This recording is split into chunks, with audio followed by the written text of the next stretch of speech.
참된 평화가 어디 있나. 우리 모두 다 예수를 친구 삼아 참 평화를 누리겠네.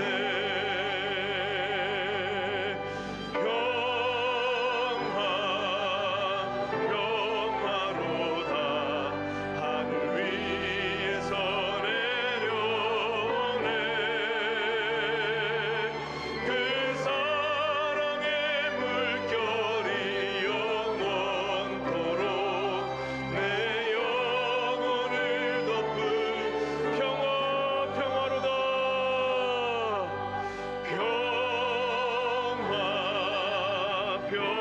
평화로다. 하늘 위에서 내려오네. 그 사랑의 물결이 영원토록 내 영혼을 덮으소서. 오늘 우리 겟세마네 동산에서 기도의 두 번째인데요. 지난 시간에는 예수님에게 초점을 맞췄다면 오늘은 제자들에게 초점을 맞추려고 합니다. 예수님이 제자들을 가운데서도 베드로, 야고보, 요한을 데리고 좀 따로 다니신 적이 있습니다. 특별히 변화산에 가실 때 베드로, 야고보를 데리고 가시고, 또 이번에 겟세마네 동산에서 베드로, 야고보, 요한을 따로 데리고 가셨습니다.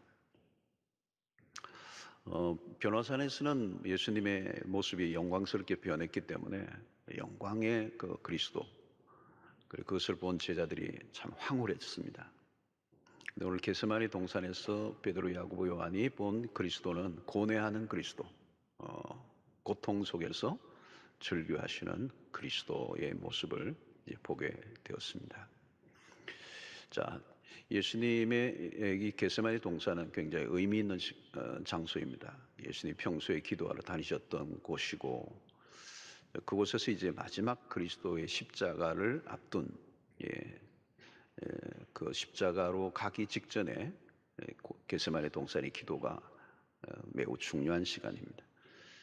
자, 제자들을 데리고 가신 이유가 뭘까? 특별히 베드로, 야고보, 요한을 데리고 가신 이유는 첫 번째로는 다가올 고난을 준비하기 위해서 제자들을 데리고 왔습니다.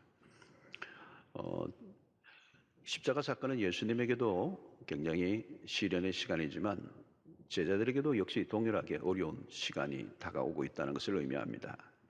그러므로 제자들에게 영적으로 준비하도록, 다가올 환난을 준비하도록, 그래서 이 세 사람의 제자들을 데리고 가셨습니다. 둘째는 주님이 제자들에게 기도를 가르쳐 주시기 위한 목적도 있는 것 같아요. 예수님은 공생의 출발도 기도, 또 마침도 기도로 마무리하고 있습니다. 예수 그리스도의 생애에 기도를 빼고는 얘기할 수가 없어요. 그래서 제자들에게 이제 제자들과의 시간이 얼마 남지 않았기 때문에 제자들에게 기도의 모습을 보여주시는 것도 아마 중요한 목적 중에 하나였지 않겠나 하는 생각이 듭니다. 셋째는 이제 지금 예수님이 매우 힘든 시간을 보내고 있습니다. 십자가라는 거대한 사건 앞에 있기 때문에 제자들의 역할이 필요한 것입니다. 제자들은 주님의 고난에 이제 동참을 하는, 홀로 가시는 게 아니고 그리스도의 십자가의 길에 제자들이 함께 고난에 함께 동참하고 또 마음을 같이 나누고 또 예수님과 함께 기도에 동참함으로 다가올 어려움을 이기도록 그렇게 하시기 위한 목적으로 베드로, 야고보, 요한을 데리고 갔습니다. 의미 있는 동행이죠.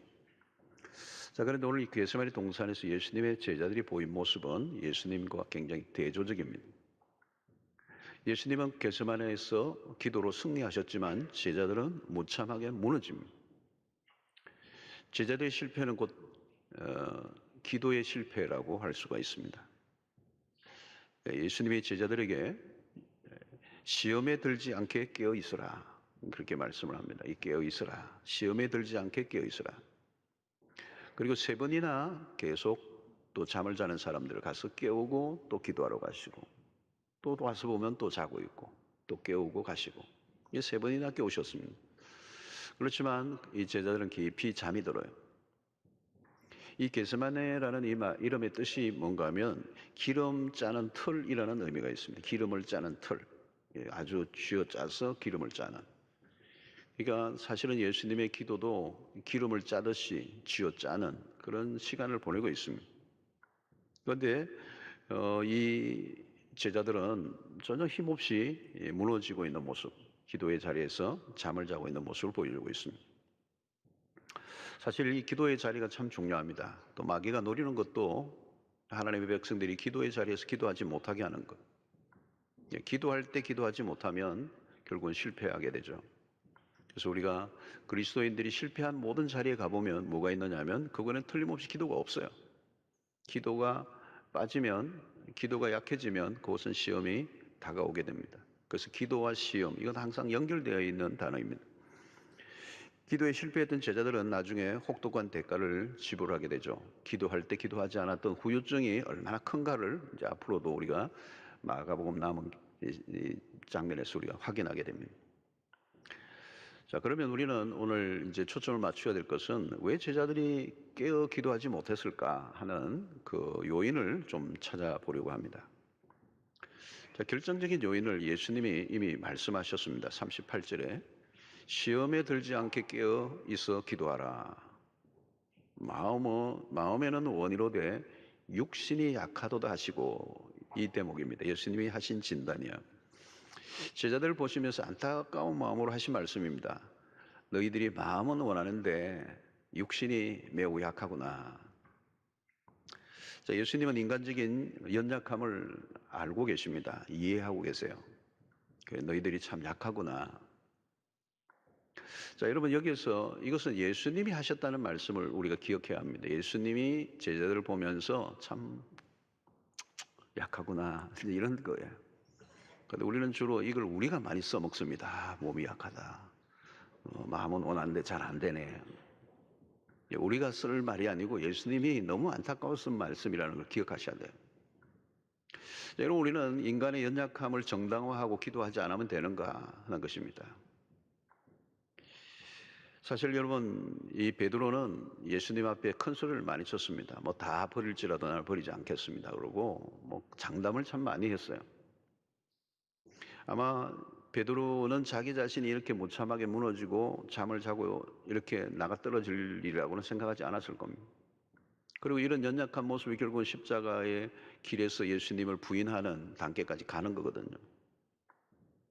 이 큰 소리를 베드로가 안 쳤다면 모르겠는데 큰 소리를 평소에 나는 누구보다도 예수님을 잘 따를 것처럼 얘기했던 베드로인데 지금 이렇게 힘없이 무너지고 있습니다. 여러분, 이게 이 자신감이죠. 그릇된 자신감, 근거 없는 자신감. 이게 언제 큰 소리를 주로 많이 치느냐 하면 뭘 모를 때, 무지몽매할 때 큰 소리를 많이 칩니다. 자기가 잘할 수 있다고 믿었던 것이죠. 자기 과신. 지나친 자기 과신입니다.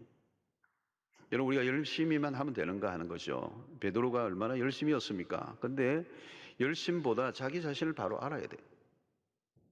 여러분, 누가 깨어 있을 수 있습니까? 자신이 얼마나 연약한 존재인가를 깨닫는 사람입니다.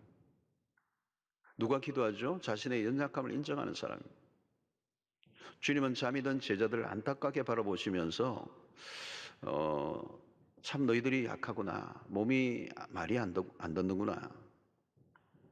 여러분, 주님은 너희들의 마음은 원함이 있지만 육신이 약하다. 무슨 뜻입니까? 이것은 제자들은 마음의 원함보다 몸의 요구를 따르고 있다는 것입니다.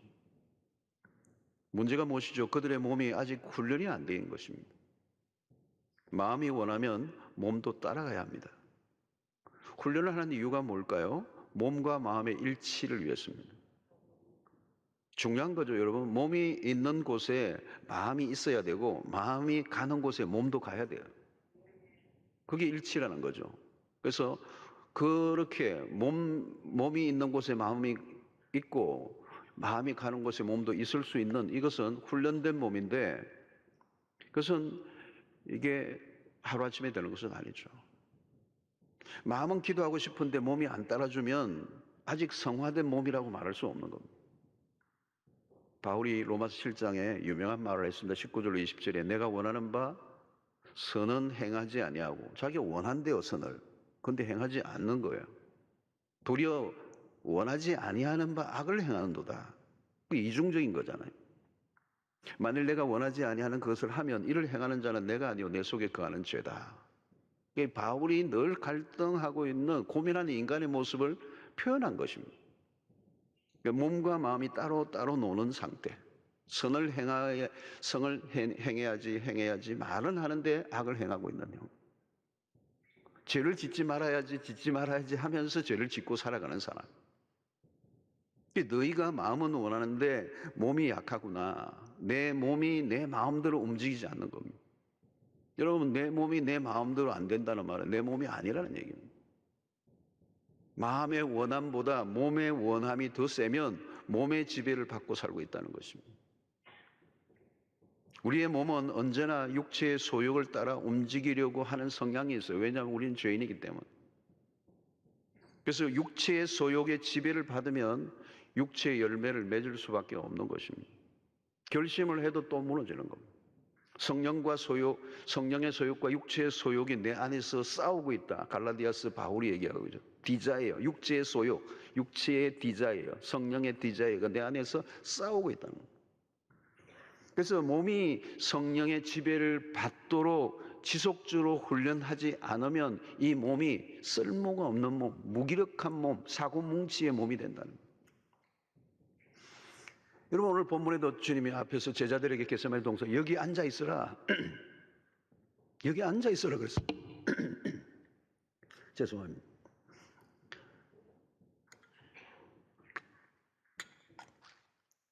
자, 근데 본문을 보면 얼마 못 가서 덜어 누워 버려요. 몸을 자신이 원하는 대로 다룰 수가 없었다. 앉아 있으라 했는데 앉아 있지 못해요. 덜어 누워 버려요. 여러분, 몸을 그대로 두면 안 됩니다. 제자들은 물론 피곤했을 겁니다. 여러분, 따라다니면 참 따라다니는 사람은 늘 피곤해요. 그러나 제자들은 지금 잘 때가 아닙니다. 비상 상황이기 때문에. 피곤하지만 깨어 기도해야 합니다. 잠이 오지만 극복해야죠. 자기 자신의 몸을 쳐서 복종시키라고 하는 바울의 얘기처럼. 그런데 그들은 육체의 한계에 갇혀 일어나지를 못해요. 여러분, 사실 피곤하긴 하겠지만 이 베드로와 이 안드레 형제는 다 이 바닷가에서 고기를 잡던 잔뼈가 굵은 이 골격이 있고 예수님보다 훨씬 더 건강한 몸이에요. 몸으로 따진다면. 피곤하다면 예수님이 더 피곤하셨겠죠. 지금 그들은 일어나지 못해요. 이 육체의 한계에 갇혀 있는 것입니다. 사실 이 잠이 오는 것 이해할 만하잖아요. 수면욕 강력한 거잖아요, 여러분. 인간에게 수면욕이라는 건 대단한 거예요. 때로는 예배 때도 잠을 잘 수 있습니다, 여러분. 저는 예배 때 주무시는 분 전혀 저는 그렇게 탓하지 않습니다. 상관없습니다. 주무시고 피곤하니까 주무시겠죠. 얼마나 피곤하시면 주무시겠습니까? 그리고 오죽하면 교회까지 오셔서 주무시겠습니까? 집에서도 주무실 수 있는데 교회까지 오셔가지고 그래도 잠이 오지만 예배를 드리러 오신 분 대단한 겁니다. 대단한 거예요. 그런데 문제는 매주 잔다면 문제가 있어요. 한 주가 아니고 매주 주무시는 분. 그건 육체의 문제가 아니고 영적인 문제예요. 가끔 조는 거는 그건 뭐 누구나 가능합니다. 예. 근데 항상 존다. 설교가 시작되기 전부터 주무신다. 그건 영적인 문제입니다. 설교자의 문제가 아닙니다. 한참 있다가 설교가 진행되는 가운데 주무시는 것은 설교자의 문제가 있을 수도 있습니다. 얼마나 지루하게 설교를 해서는 주무시겠습니까? 그래서 어떤 분은 아예, 여기 우리 교회는 기둥이 별로 없어서 감사한데 이 건물 구조적으로 기둥이 많은 교회들이 있어요. 그래서 그 사각지대가 생기는 겁니다. 오시면 거기에 피난처 되시는 거기에 누워서. 여러분, 영적으로 훈련된 몸은 기도해야 할 때 기도합니다. 몸은 피곤해서 들어눕고 싶어요. 몸은 피곤해서 도무지 내가 몸으로는 지쳐서 지금 들어눕고 싶은데 영이 허락을 안 하는 거예요. 도무지 누워 있을 수가 없어. 누워 있으면 육체는 피곤한데 내 영은 괴로워. 기도하지 않으면 죽을 것 같아. 숨이 막힐 것 같아. 그래서 자다가도 벌떡 일어나는 거예요.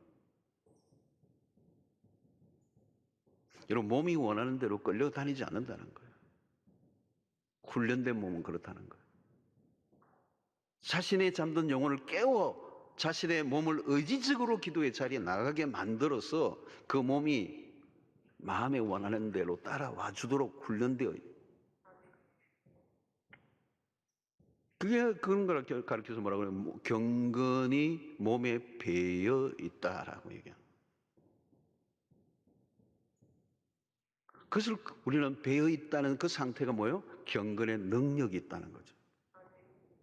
디모데후서 3장 5절에 경건의 모양은 있으나 경건의 능력은 부인하니 이 같은 자들에게서 내가 돌아서라. 모양만으로 안 된다는 겁니다. 신앙은 그 모양만으로 되는 게 아니에요. 경건의 능력이 있어야 되는데 그것은 지속적인 노력을 통하여 몸에 영적인 습관이 잡혀 있는 상태. 여러분, 요즘 다양한 형태의 중독 환자들이 참 많습니다. 이 애딕션, 중독이 참 심각해요, 요즘. 여러분, 중독이 뭡니까? 자기 몸과 마음이 따로 놀고 있는 겁니다. 나는 안 해야 되겠다고 계속 작정을 하는데 몸이 안 따라주는 거예요. 최근에 어떤 연예인이 계속 마약 복용 때문에 구속됐는데 또 풀려나서 또 유예 기간에 또 하게 되는 거죠. 몸이 안 따라주는 거예요. 나는 안 해야 되겠다고 굳게 결심하는데 이 몸이 이미 너무 많이 버려졌어. 그러니까 몸을 따라가는 거예요, 마음이. 자신의 욕망에 굴복해버리는 거예요. 잠시의 즐거움에 몸을 맡겨버리는 거예요. 어떤 분은 술과 담배를 끊겠다고 연초마다 작정하자면 실패를 반복합니다. 육체의 만족을 추구하는 일에 길들여진 몸으로는 이겨내기 힘듭니다. 마음은 뻔한데 말을 안 듣는 거죠. 결국은 마음도 몸도 같이 망가진 것입니다. 몸이 마음을 따라가고 있는가, 마음이 몸을 따라가고 있는가. 인생의 두 갈래길입니다. 결국 마음은 원이라도 육신이 약하다는 주님의 말씀은 그 진리는 뭐냐면 너가 영적으로 약하다는 얘기예요. 영적으로 훈련이 안 돼 있다. 예수님의 영이 육을 이기지 못하고 살아가는 제자들의 모습을 지적하고 계신 겁니다.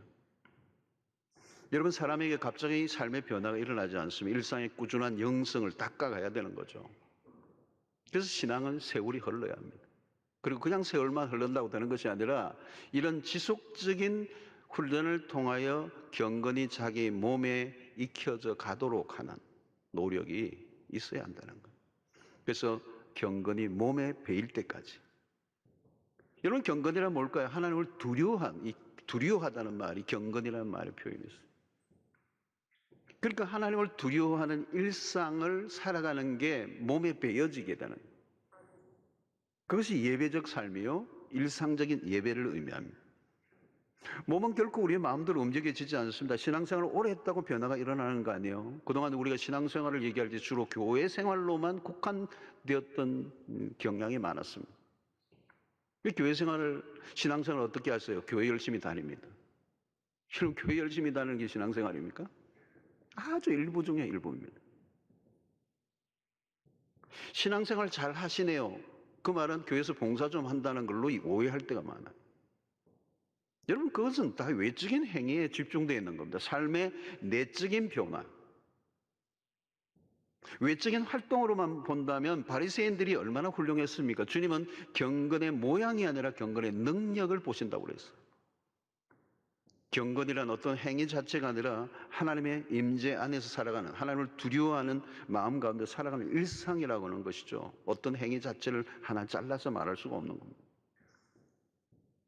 어떤 행동이 아니라 하나님 앞에서의 삶입니다. 지금 제자들은 몸과 마음이 따로따로 놀고 있습니다. 그들은 깨어 기도할 때 기도하지 못했습니다. 육의 힘에 지배를 당했던 거죠. 육체적인 문제가 아니라 결국은 영적인 문제였다는 겁니다.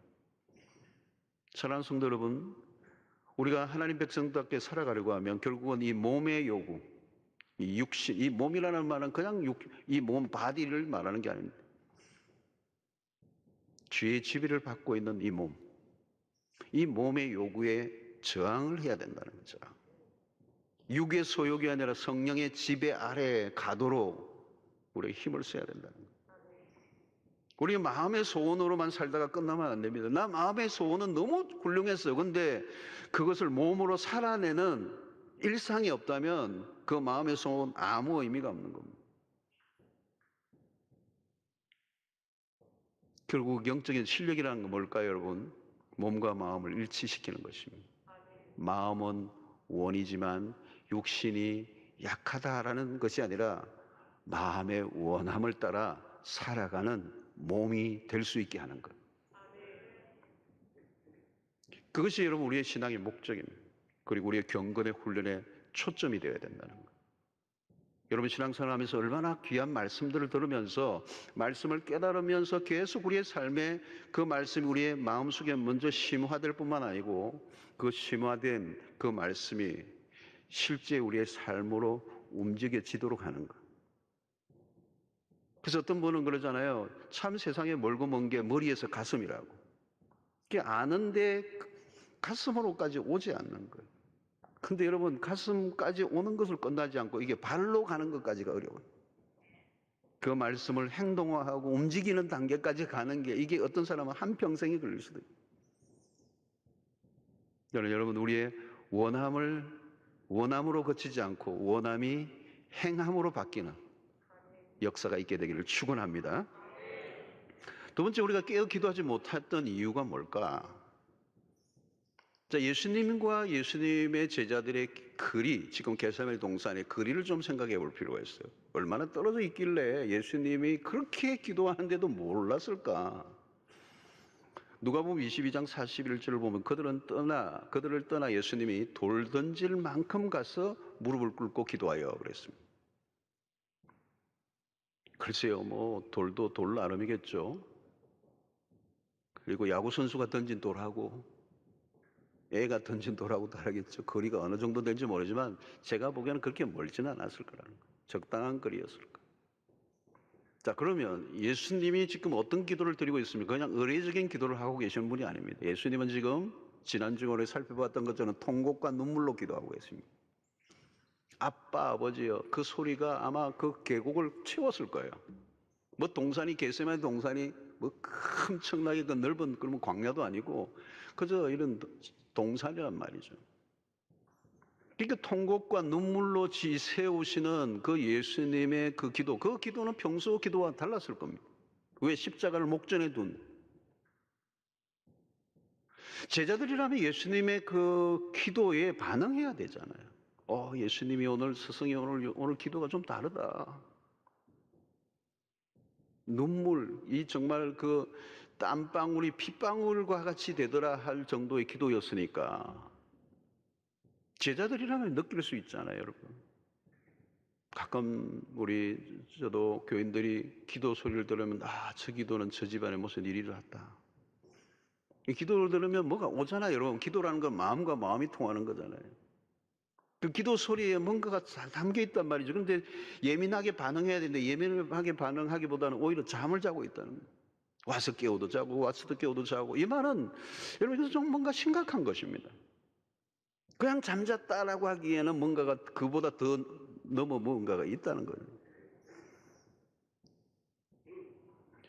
이것은 예수님의 제자들이 예수님과 지금 다른 길을 걷고 있다는 겁니다. 예수님에게 일어난 일에 대해 철저한 무감각의 태도, 무신경의 태도. 그러지 않으면 그렇게 그 정도의 지금 거리에서 그렇게 절규하며 기도하는데 스승인 예수님의 기도에 대해서 전혀 무반응의 상태를 드러내고 그렇게 잠을 잘 수 있겠느냐는 거예요. 다른 길을 걷고 있는 겁니다. 그러니까 예수 그리스도는 지금 십자가의 길을 걷고 있지만 제자들은 십자가와 상관없는 길을 걷고 있는 것입니다. 여기 핵심은 뭘까요, 여러분? 영적인 무지입니다. 영적인 무지.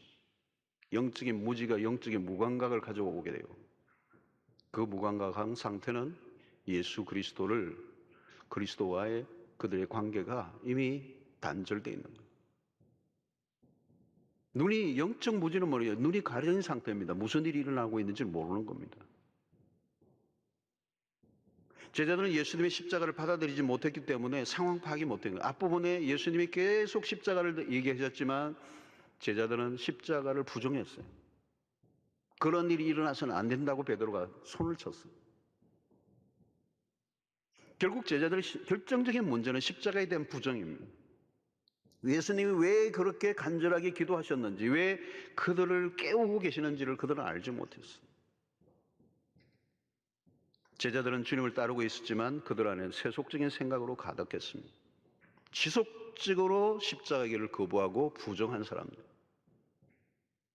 성도 여러분, 십자가를 놓치면 다른 길을 걷게 됩니다. 예수의 십자가를 이해하지 못하면 예수와 동행할 수 없습니다. 신앙은 우리의 각오나 혹은 정신적 각성만으로 되는 일이 아니에요. 제자들은 지금 당장의 이스라엘 회복을 꿈꾸고 있습니다. 빵의 메시아를 찾았습니다.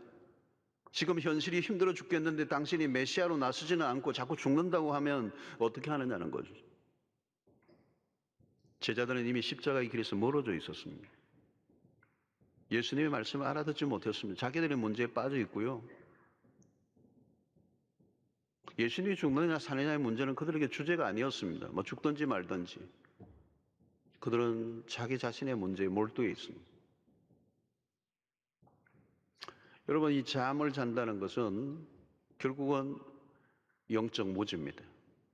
다르게 표현하면 그리스도의 십자가에 대한 부정. 여러분, 십자가를 무시하면 우리의 삶도 마찬가지 영적인 잠에 들 수 있습니다. 굉장히 중요한 기준, 우리의 신앙의 기준은 십자가입니다. 여러분, 현실에 안일한 삶을 살아가다 보면 십자가가 사라져버려요. 우리 신앙에도. 당장 잘 먹고 잘 사는 형통의 복음에 취하면 십자가 원하는 상관이 없습니다. 그런 예수가 별로 매력적이지 않습니다. 철저히 그러면 어때요? 십자가로부터 멀어지면 자기 자신이 매몰되는 겁니다. 그리고 배가 부르면, 육체의 배가 부르면 영혼은 잠이 들 수밖에 없는 것입니다. 오늘 또 마귀가 거는 시험은 무엇입니까? 십자가를 거부하라는 겁니다. 예수님에게 굳이 어려운 길을 왜 선택하느냐는 거예요. 쉬운 길을 가라는 거예요. 십자가 말고 다른 길로 가라는 거예요. 마귀가 예수님에게도 계속 속삭이는 거예요. 십자가가 아닌 다른 길을 선택하라. 그렇게 구태여 그 길을 선택할 이유가 있느냐. 여러분, 마귀가 예수님에게 처음 공생을 시작할 때 시험했잖아요. 이 돌들이 떡이 되게 하라. 빵의 메시아가 되라는 얘기입니다. 너의 힘으로 그 돌을 떡이 되게 하라. 만약에 그랬다면 여러분, 이스라엘 백성들의 그 군중들이 얼마나 대단했겠습니까? 돌을 다 떡이 되게 했으니까 로마의 지배 아래서 헐벗고 있는 백성들이 얼마나 감격했습니까? 그리고 예수를 임금 삼으려 했겠죠. 오병이어 사건이었어도 얼마나 그런 백성들의 요구가 있었습니까? 배가 고프면 빵을 만들어라. 배고픔을 해결해야 되지 않는가? 얼마나 당연해 보이고 논리적으로 들리지 않습니까? 여러분, 오늘 또 십자가는 언제나 우리에게 부담이 됩니다. 예수 그리스도를 믿는 길이 사실은 넓은 길이 아니고 좁은 길이거든. 우리가 신앙생활을 하다 보면 나도 모르게 잠이 들 때가 있습니다. 무서운 것은 영적인 잠입니다. 영적인 잠에 빠지면 특징이 있어요. 내 주변에 무슨 일이 일어나는지 모릅니다. 가장 무서운 상태죠. 위기를 위기로 느끼지 못하는 것. 결국 그렇게 되면 그 상황에 적절한 행동을 하지 못하게 되는 겁니다. 그게 지금 오늘 제자들의 모습입니다. 기도할 때 기도하지 못하는 거죠. 기도의 필요성을 전혀 느끼지 못해요. 자기 자신에게 일어난 문제는 지나칠 정도로 예민하지만 그리스도에 대해서는 무관심한 사람. 제자들은 자신들의 문제에 빠져 있습니다. 주님이 죽는다고 하는데 그게 무슨 소린가 알지를 못해요. 자기들의 문제만 생기면 누가 오른편 왼편 문제가 생기니까 얼마나 열을 내고 민감합니까? 그러나 그리스도의 고난에 대해서는 전혀 관심이 없는 사람들. 주님이 왜 저토록 고뇌에 찬 기도를 드리고 계시는지 알 길이 없습니다. 오히려 답답해 보이는 거죠. 지금 좋은 길이 있는데, 기회가 왔는데 왜 지금 저렇게 공상을 떨고 눈물로 기도하나? 왜 죽는다는 소리는 계속 하고 있나? 사랑하는 성도들, 영적인 무지가 그렇게 무서운 것입니다. 그래서 예수 그리스도가 그렇게 고통 속에 절규하는 그 기도를 그는 듣지 못하고 깊은 잠에 빠집니다. 그래서 영적인 무지요, 영적인 타락인 것입니다. 오늘 우리는 제자들의 모습을 보면서 우리의 자신을 물어야 합니다. 나는 혹시 영적 무지에 빠져서 그리스도와의 관계 속에서 관심은 없고 오직 나 자신의 문제만 빠져서 허우적거리고 있는 신앙은 아닌지를 확인해 보아야 하는 것입니다. 자, 오늘 본문에서 주님은 잠전 제자를 계속 깨우시죠. 37절에 돌아와서 제자들이 자는 것을 보시고 베드로에게 말씀하시되 시몬아 자느냐? 내가 1시간도 깨어 있을 수 없더냐? 여기 보십시오. 1시 동안 1hour. 주님 무리한 요구를 하신 게 아니에요. 지금 이 긴박한 상황에 1시간 동안이라도 깨어 있을 수 없더냐? 기도해야 할 때 기도해야 된다는 거예요. 시험은 언제 찾아오는 겁니까? 깨어 기도하지 않을 때, 깨어 기도하지 않을 때. 이런 가정의 시험이 언제 찾아오는 겁니까? 깨어 기도하지 않을 때. 교회의 시험이 언제 찾아오는 것입니까? 깨어 기도하지 않을 때. 깨어 있으면 시험을 이길 수 있습니다. 깨어 기도하고 있는 동안에 수많은 시험들이 그냥 지나가 버려요. 그러나 잠들고 있는 동안에는 속수무책입니다. 시험에 들기 전에 전조 현상이 있습니다. 여러분, 기도가 전혀 없다는 거. 기도를 하더라도 형식적으로 대충 하는 거. 깨어있지 않다는 것은 영적으로 민감하지 않는 상태를 의미합니다. 영적으로 둔감하면 지금 무슨 일이 일어나고 있는지를 알 수가 없어요. 불이 나서 알람이 울리는데도 못 들으면 어때요? 큰 사고가 나는 것입니다. 신자가 시험에 들면 결국은 혹독한 대가를 치르죠. 때로는 타락으로 인하여 삶 자체가 무너져 버리고 맙니다. 여러분, 문제가 터지기 전에 기도해야 됩니다. 이게 겟세마네 동산이 우리에게 주는 굉장히 핵심적인 메시지 중에 하나예요. 문제가 터지기 전에. 기도는 사후 처리 방식이 아닙니다. 사전 문제 방지를 위해서. 오늘 주님은 오늘 세 번째 제자에게 찾아오셔서 하신 말씀 보십시오. 이 41절 42절 다시 보면 세 번째 오사 그들에게 이르시되 이제는 자고 쉬라. 그만되었다. 때가 왔도다. 보라 인자가 주인의 손에 팔리느니라. 일어나라 함께 가자. 보라 나를 파는 자가 가까이 왔느니라. 자, 이런 보십시오. 이제 자고 쉬라. 세 번째 와서는 이제 그만되었다. 때가 가까웠다. 상황 끝났다. 기도할 때가 아니다. 기도할 때 해야 된다는 거예요. 이제 상황이 왔으면 기도할 수도 없는 거예요. 타이밍입니다, 여러분. 기도할 때 하지 않으면 나중에는 상황이 닥치면 기도할 수 없어요. 왜? 상황이 나를 끌고 가기 때문에. 그렇게 중요한 것은 타이밍입니다. 상황이 지나고 난 다음에 기도하는 것은 의미가 없어요. 다가올 시험을 대비하는 기도가 필요하다는 거예요. 여러분, 언제나 그렇잖아요. 우리의 삶에 문제가 터지고 난 다음에 해결하는 건 어려워요. 터지기 전에 대비하는 기도가 그런 역할을 한다는 거예요. 자, 여러분 자세히 보면 제자들은 기도하기 딱 좋은 시간과 장소입니다. 평소에 기도하던 자리, 예수님이 늘 기도하시던 자리, 기도의 소리가 들리고, 그죠? 졸아도 주님이 깨워주시고 얼마나 좋아요. 최적의 장소와 기도의 시간에 그들은 실패하고 맙니다. 여러분, 살다 보면 하나님 우리에게 기도하라는 사인을 주실 때가 있습니다. 기도에 대한 부담을 주세요. 그때는 미루지 말고 기도해야 합니다. 뭔가 하나님께서 우리에게 기도하라는 사인을 주실 때가 있어요. 신자들이 그런 경험을 많이 합니다. 어떤 사건과 문제가 일어나기 전에 하나님은 우리에게 어떤 기도의 부담을 주세요. 그리고 그 기도를 하다 보니까 그 시험이 그냥 지나가 버리는 거예요. 그때를 놓치면 나중에 후회하게 된다. 상황이 덮쳐버리면 그 다음에는 상황이 끝난 거예요. 뭐예요? 여러분, 문제가 이미 터져버렸는데. 그리고 그 다음에 나를 깨우는 것은 혹독한 시련의 바람이에요. 그 시련이 나를 깨우는 거예요. 그런 아픈 것입니다. 우리가 기대하지 않았던 상황이 갑자기 눈앞에 펼쳐진다는, 그때는 기도하고 싶어도 할 수가 없어요. 내가 스스로 통제할 수 없는 상황 안으로 밀려나기 때문에. 그래서 우리는 기도와 성령의 관계, 그 성령은 우리를 기도하게 하시되 기도에 민감하게 하시고 기도의 때를 알게 하시고 사건과 문제가 일어나기 전에 먼저 우리를 기도하게 하심으로 위기를 뛰어넘게 하시고 위기를 감당하게 하시고 위기를 넉넉하게 이겨내게 하시는 하나님.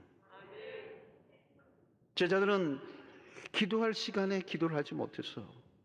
그래서 42절에 보니까 일어나라 함께 가자. 보라 나를 파는 자가 가까이 왔다. 가룟 유다와 대제사장의 무리들이 예수를 체포하러 왔습니다. 드디어 하나님의 아들과 사탄의 충돌이 일어나는 거대한 시간, 가룟 유다가 배신자의 모습으로 예수님에게 다가왔습니다. 주님은 잠을 자는 제자들을 그대로 내버려 두지 아니하시고 일어나라 함께 가자. 저는 이 대목이 참 주님의 마음이 넓으시다는 걸 알았어요. 그렇게 자고 또 깨우고 자고 깨우고 자고 깨우고 예수님은 너무도 고뇌에 차 계시는데 한심하게 자고 또 자는 그 제자들 그대로 자도록 내버려 두고 안 가시고 깨워가지고 일어나라 함께 가자. 여러분 이들이 누구입니까? 곧 예수를 부인하고 도망칠 제자들이에요. 한마디로 기대할 것이 하나도 없는 제자들, 인간적으로 생각하면 관계 정리를 하고 싶은 제자들. 그러나 주님은 그들을 버리지 아니하시고 십자가 이후에도 버리지 아니하시고 다시 찾아주십니다. 이미 14장 28절에 그러나 내가 살아난 후에 너희보다 먼저 갈릴리로 가리라. 그리스도가 부활하신 이후에 갈릴리로 먼저 제자들을 간다는 게, 갈릴리는 어떤 곳입니까? 제자들이 도망칠 곳입니다. 제자들은 주님을 버렸지만 주님은 제자들을 버리지 아니하셨습니다. 사랑하는 성도는 우리가 오늘 이 겟세마네 동산의 제자들을 자세히 들여다보면요, 한심하기 거지없어요. 너무도 무기력합니다. 너무도 연약합니다. 얼마나 자주 실패하는 제자들의 모습입니까? 마지막까지도 그들은 실패하는 모습이에요.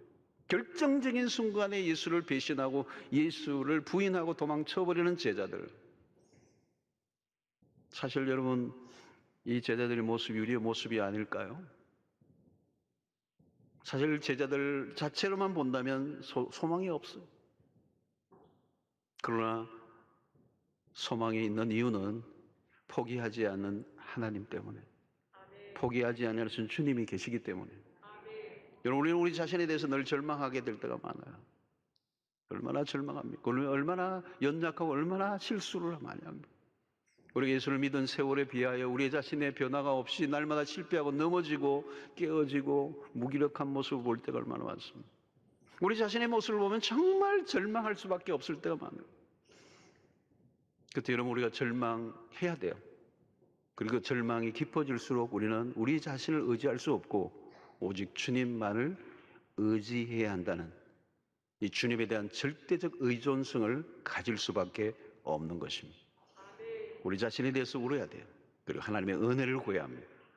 하나님의 편에서 적극적으로 나를 붙들어주지 아니하시면 우리는 여기까지 올 수가 없었습니다. 오늘 여기까지 올 수 있었던 것은 전적인 은혜요, 주님의 붙들어 주심 때문인 것이죠. 졸고 또 조는 그 제자들을 다시 이렇게 세우시고 예수님의 그 십자가 사건 속에 철저히 부인하고 도망을 쳤던 제자들을 다시 만나주시는, 일으켜주시는 그 회복의 주님, 그 주님이 있기에 오늘 우리가 있는 것입니다. 제자들의 겟세마네 동산에서의 실패의 후유증은 오랫동안 이어집니다. 앞으로 우리가 볼 것입니다. 기도할 때 기도하지 않았던 대가의 지불이 얼마나 큰 것인가. 제자로서의 치명적인 실패를 했어요.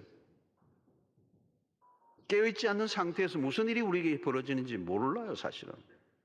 영적으로 무장이 되어 있지 않는 상태. 여러분, 눈을 뜨고 있다고 깨어있는 게 아닙니다. 깨어있어야 할 때 깨어있다는 게 얼마나 중요한 일인지. 겟세마네 동산에서 주님이 제자들을 향하여 시험에 들지 않게 깨어 기도하라는 이 음성은 오늘 신약시대에 살아가는 우리 모두에게도 여전히 들려지는 음성이에요. 시험에 들지 않게 깨어있어라. 깨어 기도하라. 오늘 이 본문 속에 깨어 기도하라. 깨어있어라. 여러분, 사도 바울이 이 서신서에서도 자주 강조하는 이 깨어, 항상 깨어라는 이 부분, 근신하다라는 이런 표현들. 오늘 이 본문에서도 한시 동안도 깨을 수 있을 수 없더냐.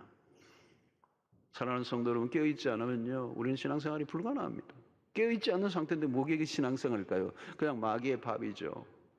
깨어있지 않은데 어떻게 예수와 동행할 수 있습니까? 겟세마네 동산에 함께 있었지, 공간적으로만 있었지, 제자들은 주님과 동행한 게 아니에요. 오히려 깨어있지 않는 그 상태 때문에 그들도 모르게 사탄의 도구가 되는 겁니다. 여러분, 영적으로 깨어있지 않으면 예수를 우리도 얼마든지 부인할 수 있습니다. 예수를 부인할 뿐만 아니라 예수를 팔아먹을 수도 있어요. 성도 여러분, 깨어있는 신앙, 깨어있는 기도 생활 결코 쉽지 않습니다. 쉽지 않다는 걸 여러분들 아실 거예요. 오늘도 이 겟세마네 동산에 베드로와 야고보, 요한, 어쩌면 예수님의 12제자의 핵심적인 인물입니다. 인싸예요, 인싸. 핵심, 코어 멤버예요. 12명 중에서도 공을 들였던 이 세 사람. 그들은 배신하지 말았어요. 그들은 무너지지 말았어야 돼요. 가장 많은 혜택을 받았던 사람들이요. 변화산에서 그 영광스러운 주님의 변화의 모습까지 보았던 사람들이요. 근데 겟세마네 동산에 이 세 사람 한 명이라도 깨어 있었으면 얼마나 좋았겠어요. 한 명이라도 깨어 있었으면 얼마나 좋았겠어요.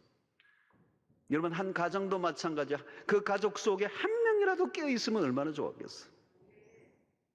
한 명이라도 깨어 있으면 다른 사람을 깨울 거 아니에요, 여러분. 근데 세 사람이 다 잠이 들었어. 그 말은 제자들 다 깊은 잠에 빠졌다는 얘기예요. 사랑하는 성도 여러분, 깨어있는 신앙인, 깨어있는 기도 생활로 승리하는 여러분들 되시기를 바라고, 여러분, 우리도 모르게, 나도 모르게, 여러분, 이 잠이 드는 건 나도 모르게 잠이 드는 거. 날마다 우리의 자신의 영적인 상태를 확인하고 또 확인하고 점검해야 돼. 특별히 여러분, 우리의 몸이 영이 원하는 대로, 우리의 마음의 소원대로 따라가 줄 수 있는 성화된 몸으로 훈련될 수 있게 되길 바랍니다. 몸이 버릇없이 굴지 않도록, 몸이 원하는 대로 따르지 않고 내 마음의 원함을 따라 움직일 수 있는 몸이 되도록 훈련하는 경건의 능력이 몸에 배일 수 있게 되기를 축원합니다. 만약에 그렇지 않으면 여러분, 우리 어떤 상황에도 우리는 우리의 몸을 따라하는 거예요. 그럼 망하는 것입니다. 뿐만 아니라 우리 영적인 무지에서 깨어나야 돼요. 언제나 기준은 그리스도의 십자가입니다. 십자가보다 더 멀어지면 우리의 영혼은 잠이 들게 돼 있습니다. 십자가 무엇인지를 이해하지 못하는 사람은 이미 영혼은 어두운 밤에 쌓여 있는 것입니다. 우리는 그리스도의 십자가가 우리의 신앙의 기준이 되어야 되고, 이 세속에서 밀려오는 수없는 세상의 유혹과 이 시험을 저항하는 믿음으로 살아가셔서 주님이 오실 날을 기다릴 줄 아는 깨어있는 신앙으로 날마다 승리하기를 주의 이름으로 축원합니다.